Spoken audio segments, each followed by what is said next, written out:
Okay, so the first thing we're going to do is we're going to adjust Raymond's fifth lumbar disc. Now, that bottom vertebra is a big pinch point. There's stress on 5, 4, and 3. That's where the misalignment is. That's where the subluxation is. That's affecting the nerve. That's where the stenosis is. So there's a specific pattern of misalignment. So we're going to create an adjustment that addresses that misalignment. So Raymond's going to roll straight into me like this. His fifth lumbar vertebra is right there. So we're going to take our contact on that and we're going to stretch the shoulder up, and the adjustment is just a nudge like that. Fantastic. So really, really good. So Raymond, push up, swing your feet off, and then we're going to work on the fact that your cage, when I say cage, this is the mid-back area, is shifted to the left of your pelvis. So we want to shift it to the right. So I'm going to put this block here, put your pelvis, the side of your pelvis, you're right there, and then your head's going to go right back up on here. Fantastic. That's good. Now, this adjustment is very different. We use the drop mechanism so that you'll feel the table do that. Okay, good. All right, super.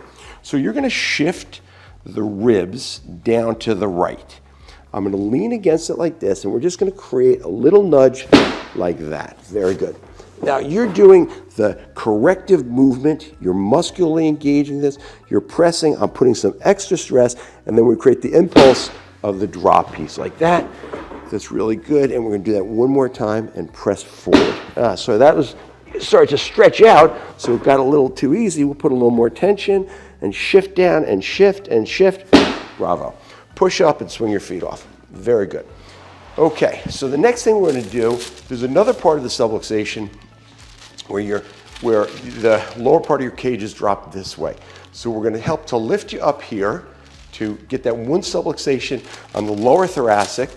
So we want to address this. We're going to put your pelvis on here. That's good.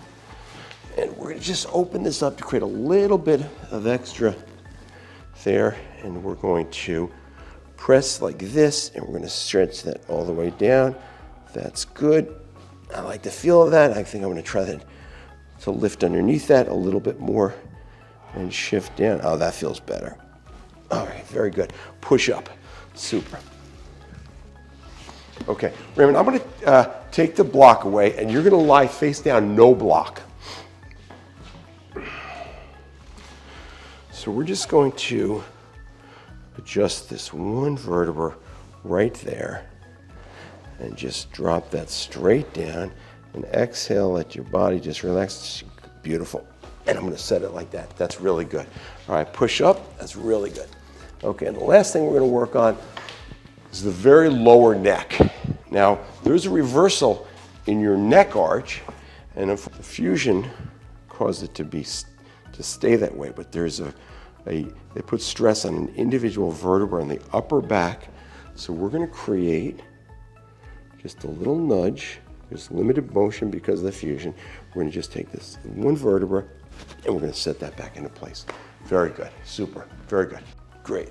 Okay, so there's a fixation in Raymond's foot here that we're going to adjust, and we're just going to put the foot into neutral, and we're going to set it in the same way that his orthotic is pushing up on him. We're going to set this, there you go, in that direction. And then higher up here, we're going to adjust the ankle. We're going to stretch that out first. Oh, great, fantastic. All right, and this is a similar setup here. So we're going to create an adjustment on the cuneiform straight up to that way, but the big adjustment on this side is we're going to create some movement against the fixation, the loss of flexibility, and we got a good set.